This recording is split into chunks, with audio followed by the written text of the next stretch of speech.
Bismillah. Assalamualaikum warahmatullahi wabarakatuh. Innal hamdalillah nahmaduhu wa nasta'inuhu wa nastaghfiruh wa na'udzu billahi min shururi anfusina wa min sayyiati a'malina. May yahdihillahu fala mudilla lahu wa may yudlil fala hadiya lahu. Asyhadu an la ilaha illallah wahdahu la syarika lah wa asyhadu anna Muhammadan abduhu wa rasuluh. Allahumma salli wa sallim wa barik ala nabiyyina Muhammadin wa ala alihi wa ashabihi wa man tabi'ahum bi ihsanin ila yaumiddin. Tidak ada kata yang paling layak kecuali puja dan puji syukur selalu senantiasa kita peruntukkan kepada Allah Jalla wa Ala, yang mana Allah Subhanahu wa ta'ala masih memberikan limpahan karunia nikmatnya begitu banyak sekali kepada kita jemaah. Di antara nikmat tersebut, Allah memberikan kepada kita nikmat kesehatan. Kemudian Allah berikan kepada kita rezeki yang bisa kita makan pada sore tadi atau barusan menjelang maghrib. Dan juga Allah telah memberikan kepada kita tempat yang aman sentosa, tidak ada pertikaian, tidak ada pertumpahan darah, dan tidak ada peperangan. Ini merupakan nikmat yang paling besar yang telah Allah berikan kepada kita. Dan ada nikmat yang lebih besar lagi daripada itu semuanya. Ini adalah Allah Jalla wa Ala memberikan kepada kita nikmat iman dan Islam. Nikmat iman dan Islam, yang mana nikmat keimanan dan Islam ini adalah nikmat yang paling baik, yang paling baik daripada dunia beserta isinya. Kaum mukminin dan mukminah, jemaah,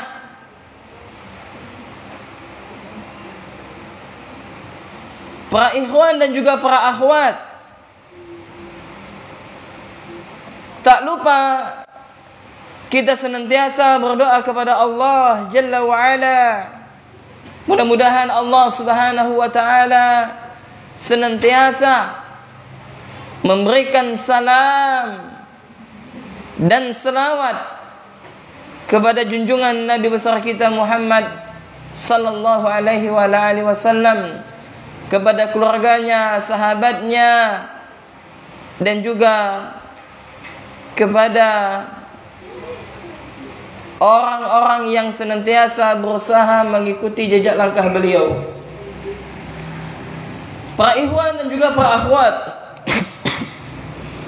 dan juga kepada pemirsa yang menyaksikan kajian kami via online pada kesempatan kali ini, yakni bertepatan pada Ahad malam, yakni atau malam Senin, bertepatan dengan tanggal 27 Safar 1443 Hijriah, atau bertepatan pada tanggal 3 Oktober 2021, kita duduk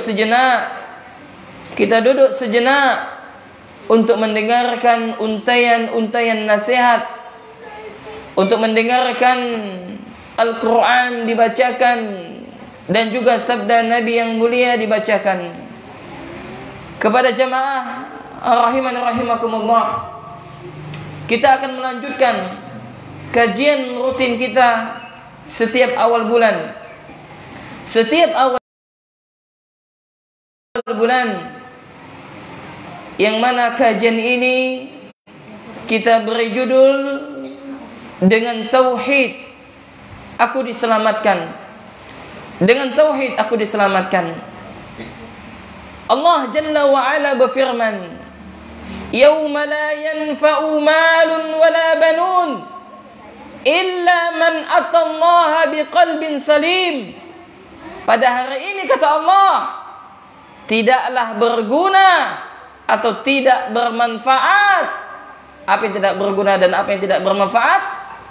Malun wala banun, harta kekayaan yang kalian tumpukkan, harta kekayaan yang kalian siang dan malam mencarinya, harta kekayaan yang kalian simpan di dalam rekening-rekening kalian, harta kekayaan yang kalian banggakan kepada manusia yang lain.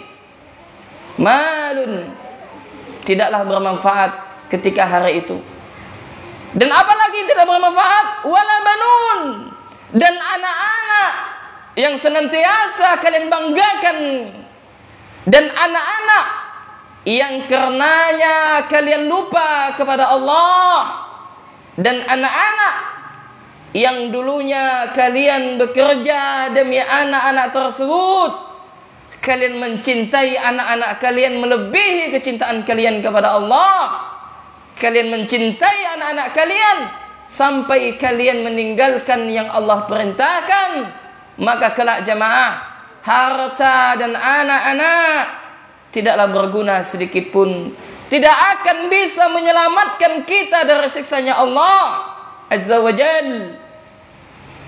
Kemudian Allah melanjutkan, ya, maka yang selamat pada hari itu adalah hati yang salim, hati yang selamat, hati yang senantiasa di dalam hatinya penuh pengagungan kepada Allah, hati yang senantiasa berusaha menghadirkan kebesaran Allah.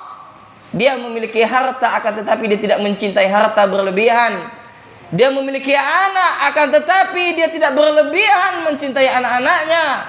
Dia mengetahui hak yang harus mereka tunaikan adalah hak Allah Jalla wa'ala. Maka hendaknya kita memperhatikan hati kita jamaah. Hati kita jamaah. Maka kata Nabi, ala wa inna fil jasadi mudghatan idza salaha salaha al-jasadu kulluh wa idza fasadat fasada al-jasadu kulluh. Ketahuilah kata Nabi, sesungguhnya di dalam tubuh manusia ada segumpal daging. Apabila baik daging tersebut, maka baiklah keseluruhannya. Begitu juga sebaliknya, barang siapa yang hatinya kotor atau yang buruk, maka buruklah seluruhnya. Maka Nabi mengatakan daging itu adalah hati. Maka hati yang salim adalah hati yang dipenuhi dengan pengagungan kepada Allah. Kemudian ayat yang kedua Allah sebutkan, innal ladzina amanu wa lam yalbisu imanahum bizulmin ulaika humul amnu wa hum muhtadun, kata Allah. Dan orang-orang yang beriman, baik laki-laki maupun wanita, orang-orang yang beriman, baik laki-laki ataukah wanita, yang mereka tidak mencampur adukkan keimanan mereka dengan kezaliman,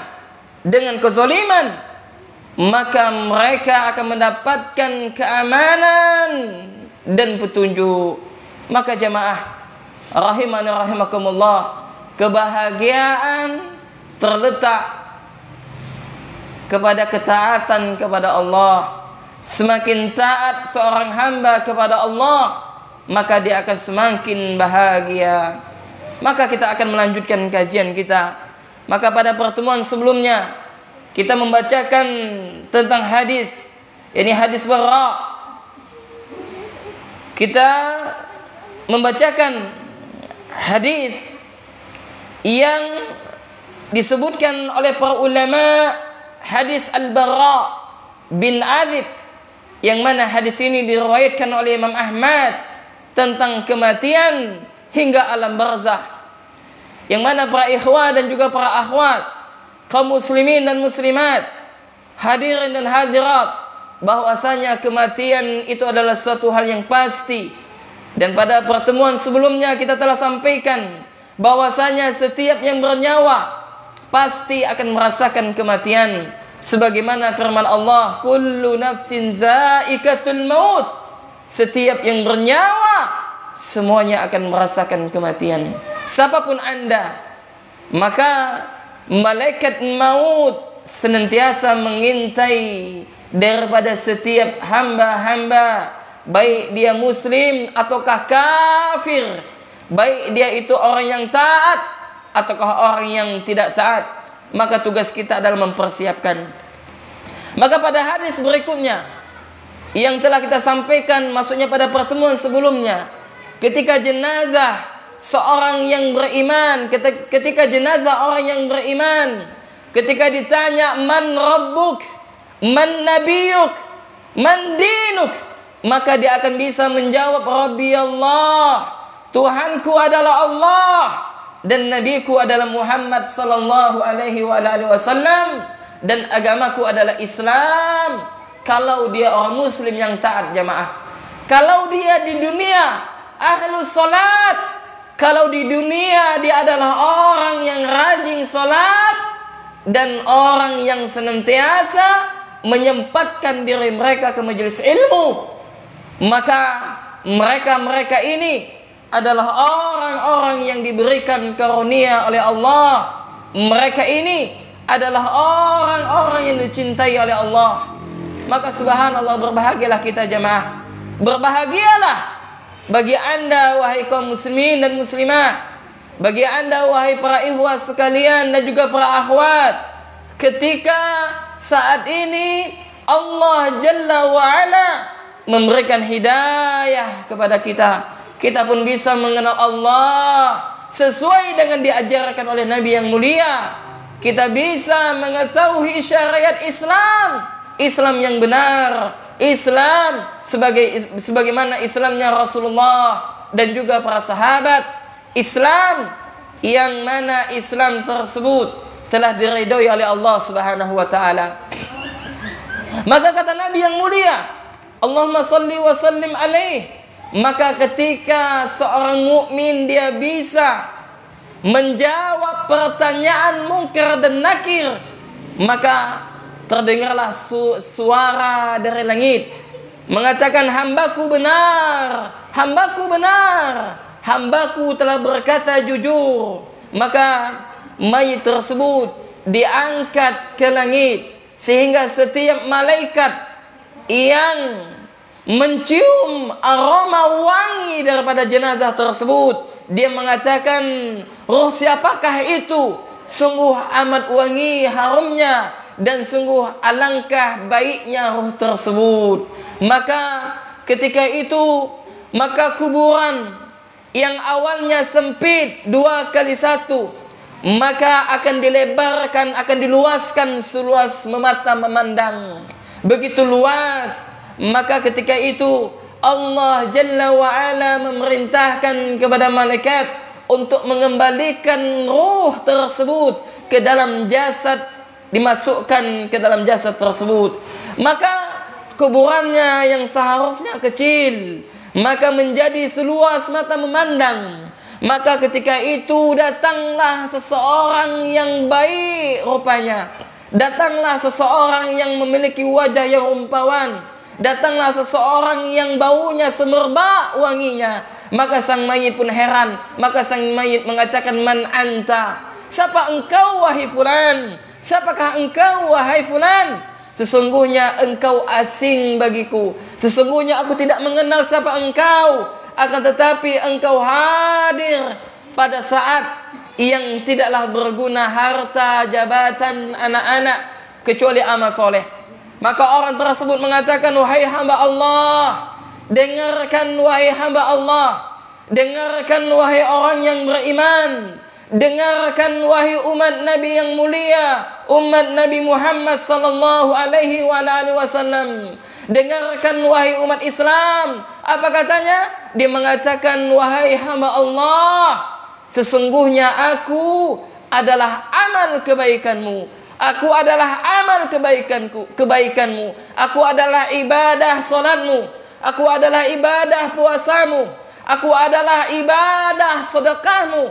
Aku adalah ibadah birrul walidain ketika Anda berbakti kepada ayah dan ibu Anda. Aku adalah amal ibadahmu. Aku adalah baca Al-Qur'anmu. Aku adalah ibadah yang engkau luangkan waktumu untuk menuntut ilmu din. Maka saatnya engkau akan menunai apa yang engkau tanam. Engkau akan bahagia bersama amal ibadah yang telah Allah Jalla wa'ala janjikan kepada engkau. Maka sang mayit tersebut, dia pun diperlihatkan tempatnya di surganya Allah. Maka ketika dia telah diperlihatkan surga, telah dilihatkan tempatnya di surga tersebut, maka dia pun berdoa kepada Allah seraya mengatakan, ya Rabb, wahai Tuhanku, ya Allah, segerakanlah hari kiamat, yang mana dengan datangnya hari kiamat maka aku akan bisa masuk ke dalam istana surgamu. Subhanallah jemaah. Ini adalah akhir daripada hidup orang yang soleh. Orang yang ketika di dunia dia tidak mengikuti kebanyakan pelaku maksiat. Ketika dia hidup di dunia, dia ingat kepada Allah. Ketika dia masih di dunia, dia ingat daripada kehidupan akhirat. Ketika di dunia, dia melakukan amalan-amalan ketaatan. Dia melaksanakan sholat lima waktu. Dia melaksanakan puasa wajib ataukah puasa sunnah. Dia melaksanakan ibadah sedekah. Dia melaksanakan membaca Al-Quran, atau dia mengajarkan ilmu agama yang telah dimiliki. Mereka lah orang-orang saleh, orang-orang yang telah Allah Jalla wa'ala berikan kenikmatan kepada mereka. Maka begitulah sebaliknya, apabila dia orang kafir atau pelaku maksiat yang dalam kesehariannya mereka tidak pernah mengenal Allah, atau dalam kesehariannya mereka tidak pernah sujud mengagungkan Allah Jalla wa'ala, maka ketika malaikat bertanya kepadanya, man rabbuk, man nabiyuk, man dinuk, maka ditanya, siapakah Tuhanmu, siapakah nabimu, dan siapakah agama, dan apakah agamamu? Maka dia mengatakan, la adri, saya tidak tahu, dan aku akan mengatakan sebagaimana orang-orang mengatakannya.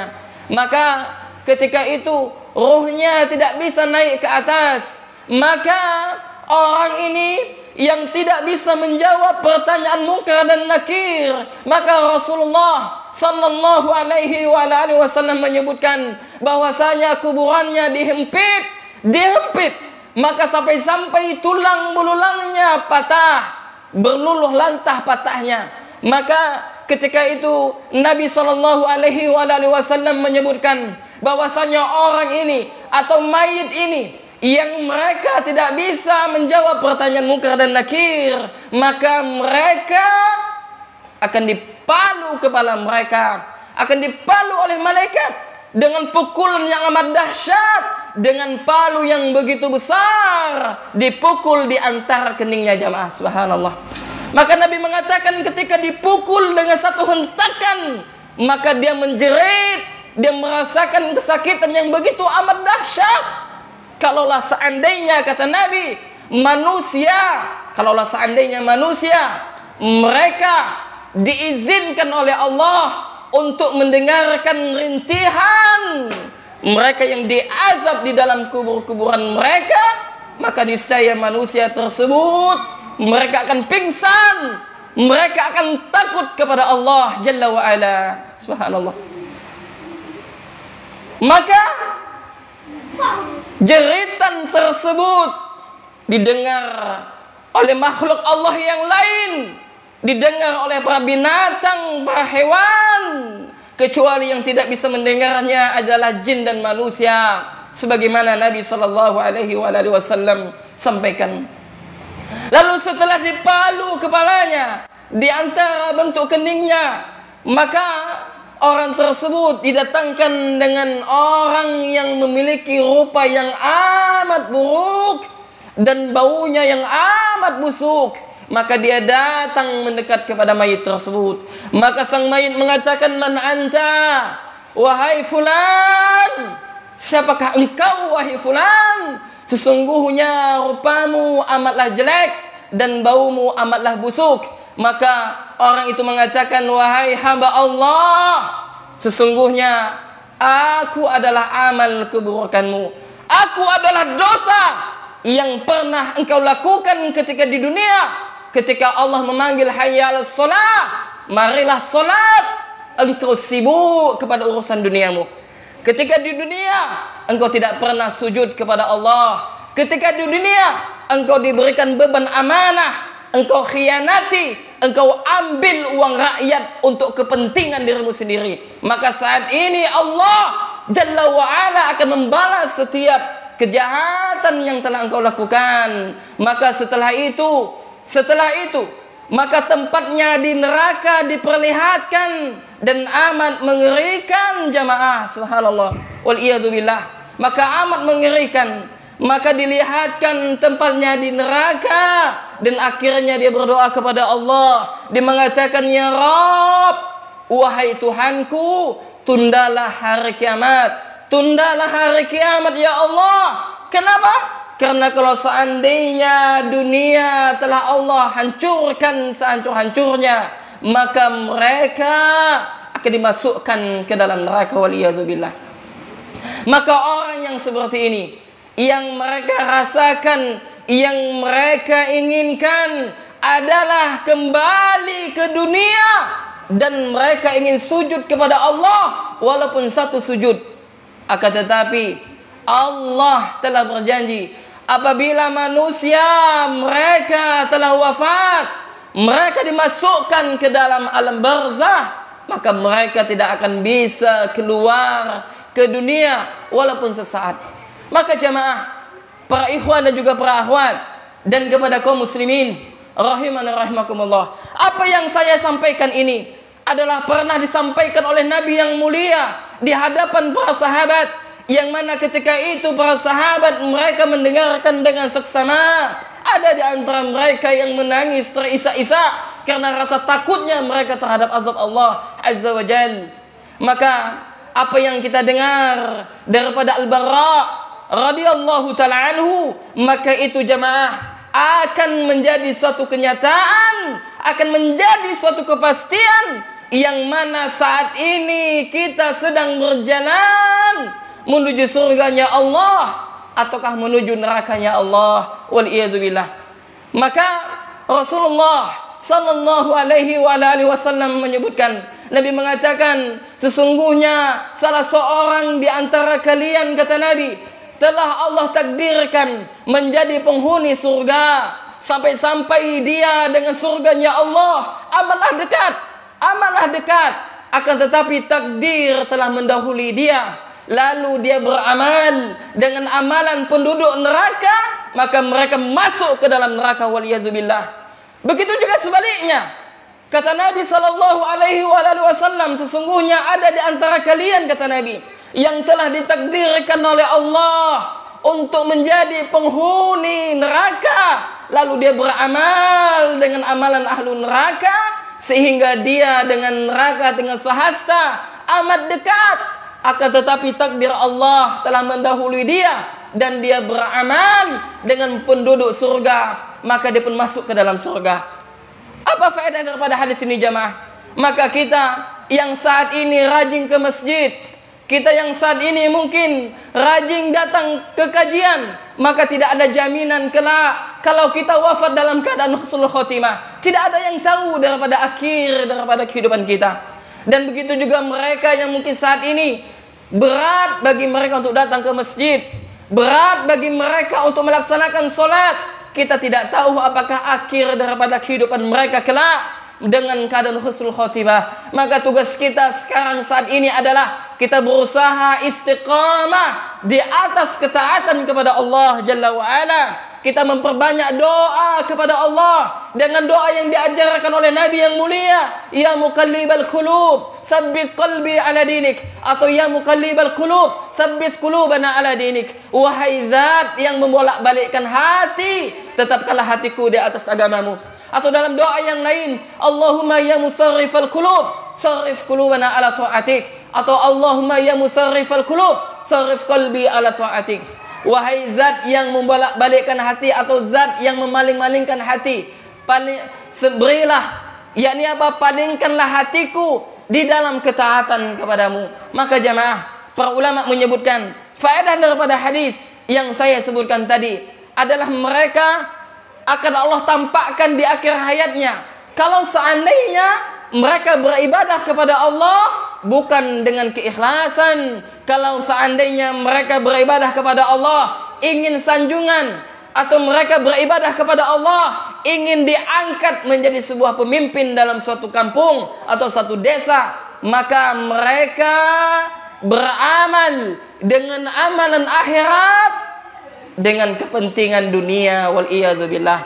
Maka mereka adalah orang yang buruk. Mereka menjual agama mereka untuk mendapatkan dunia, yang mana dunia ini tidak ada sedikit pun nilainya di sisi Allah Subhanahu wa taala. Maka jamaah, para ikhwan dan juga para akhwat, sungguh kita sekarang berada di atas dunia ini. Sungguh saat ini kaki kita menginjakkan di atas permukaan bumi ini, yang mana kelak pada hari kiamat apa yang telah kita lakukan di atas permukaan bumi Allah ini, maka akan menjadi saksi apa yang telah kita lakukan. Maka ketika mulut kita dikunci di hadapan Allah, maka semua anggota tubuh kita bisa berbicara, maka mereka akan menjadi saksi apa yang telah kita lakukan.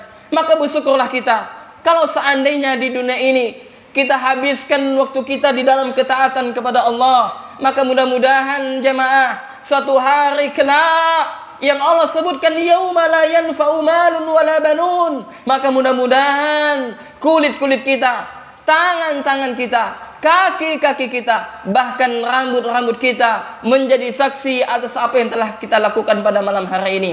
Maka jamaah rahiman rahimakumullah, para ikhwan dan juga para akhwat, hadirin dan hadirat, maka kita berdoa kepada Allah, mudah-mudahan Allah Jalla wa Ala memberikan keikhlasan kepada kita semuanya di dalam beribadah kepadanya, sehingga kita pun diwafatkan dalam keadaan husnul khatimah. Kita tidak tahu yang namanya kematian kapan datang, itu adalah hal yang gaib, hal yang tidak kita ketahui. Akan tetapi seorang muslim hendaknya mereka menjadikan amal ibadah yang mereka lakukan sebagai persiapan untuk menghadapi satu hari kelak yang Allah sebutkan yauma la yanfa'u malun wala banun illa man atallaha biqalbin salim.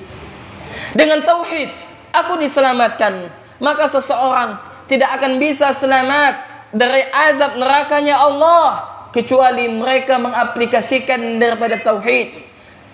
Yang mana jamaah rahiman rahimakumullah, setiap hari kita membaca asyhadu an la ilaha illallah wa asyhadu anna Muhammad Rasulullah di dalam solat-solat kita, dan di dalam satu hari satu malam kita mendengarkan 5 kali lantunan muazin ketika muazin mengatakan asyhadu an la ilaha illallah dengan lafaz 2 kali, lalu dilanjutkan dengan asyhadu anna Muhammad Rasulullah. Maka bagi seorang muslim 2 kalimat syahadat adalah hal yang harus mereka pelajari dan hal yang harus mereka aplikasikan dalam kehidupan mereka. Maka sebagaimana pada pertemuan sebelumnya kami katakan, kami menukilkan hadis Nabi yang mana Nabi mengatakan man akhirul kalam la ilaha illallah, maka barang siapa di akhir hayatnya mengucapkan kalimat la ilaha illallah dakhalal jannah, maka hamba tersebut dia akan masuk ke dalam surga.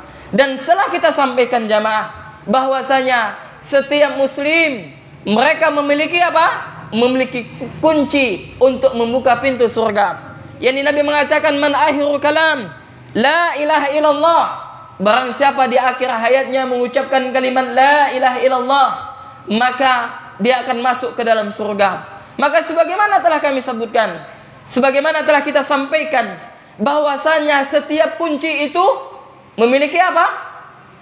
Memiliki gigi.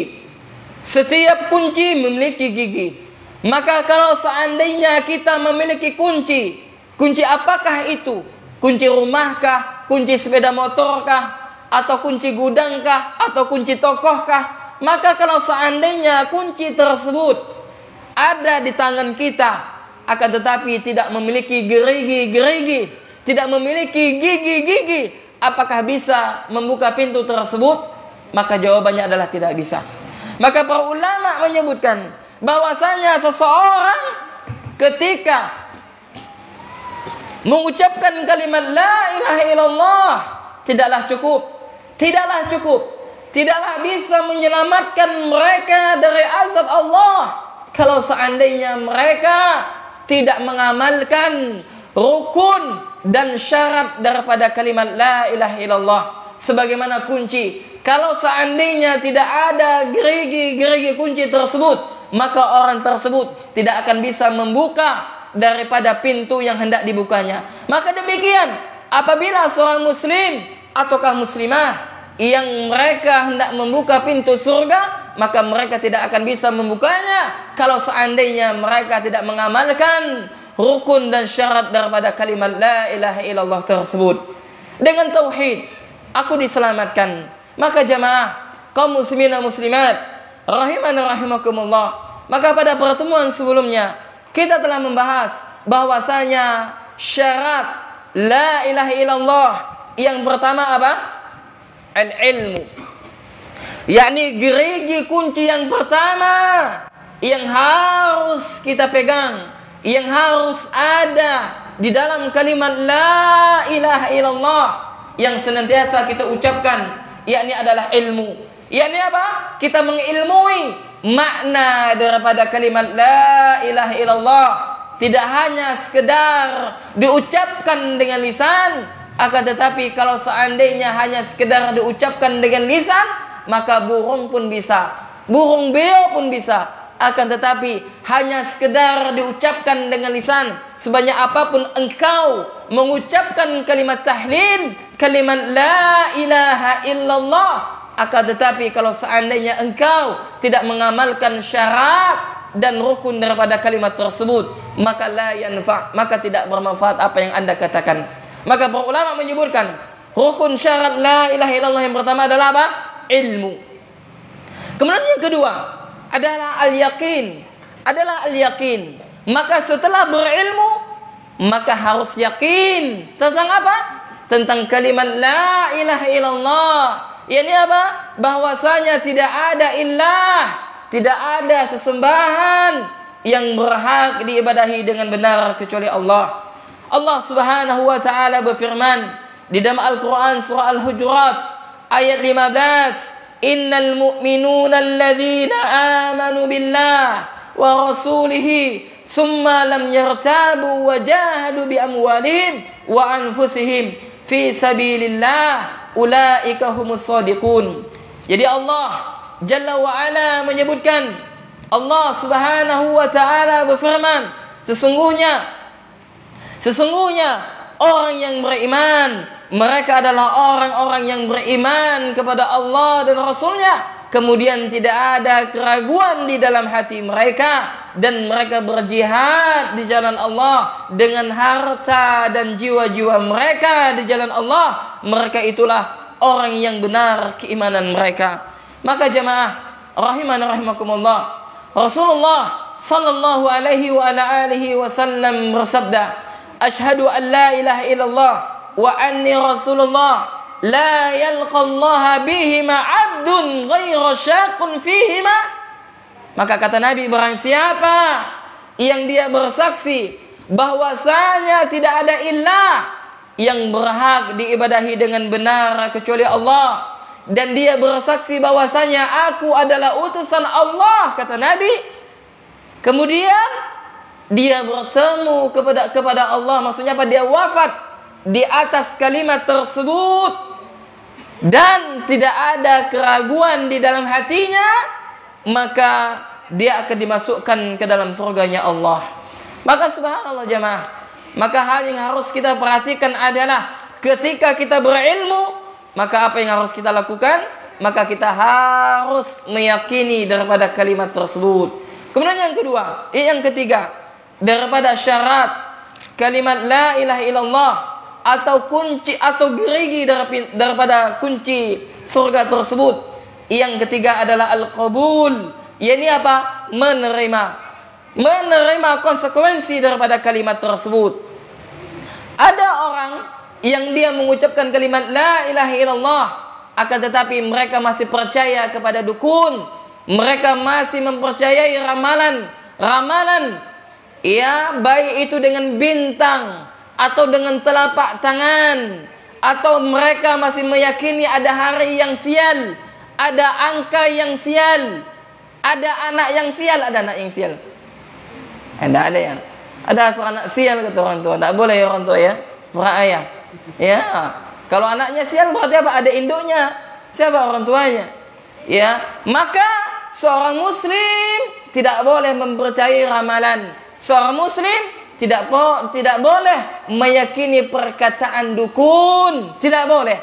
Dan seorang muslim dia tidak boleh percaya dengan angka-angka sial. Maka kebiasaan kita jamaah bapak dan ibu, kalau kita misalkan ada orang misalkan lewat di kuburan, biasanya apa?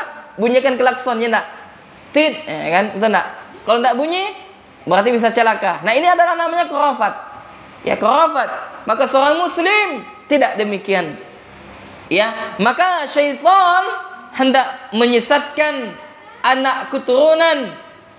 Ya, syaitan senantiasa hendak menyesatkan anak keturunan Adam. Mereka hendak mengajak manusia sebanyak-banyaknya untuk apa? Untuk masuk ke dalam nerakanya Allah. Wal iyadu billah. Kemudian para jamaah rahimakumullah, kemudian syarat yang keberapa? Syarat yang keempat, yakni adalah al-inqiyad. Al-inqiyadu, yakni apa? Tunduk kepada kalimat la ilaha illallah, berserah diri kepada Allah secara apa? Totalitas. Maka tidak boleh seorang muslim maupun muslimah menggantungkan jimat-jimat di tangan-tangan anaknya, atau di rumah-rumah mereka, atau di tokoh-tokoh mereka, atau di kendaraan-kendaraan mereka. Kenapa?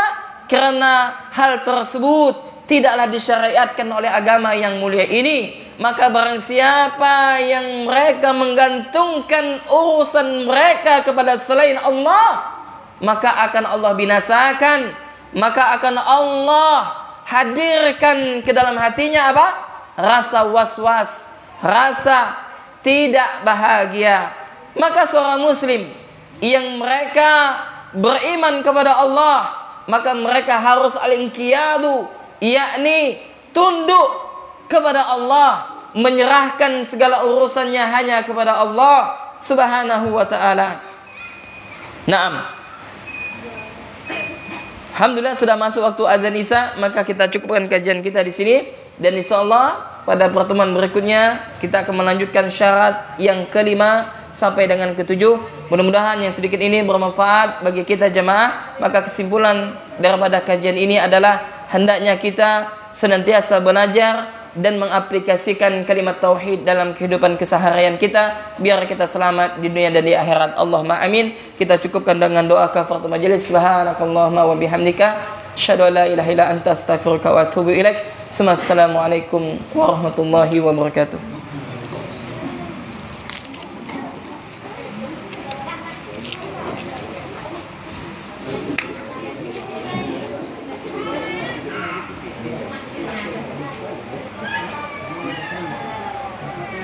Allah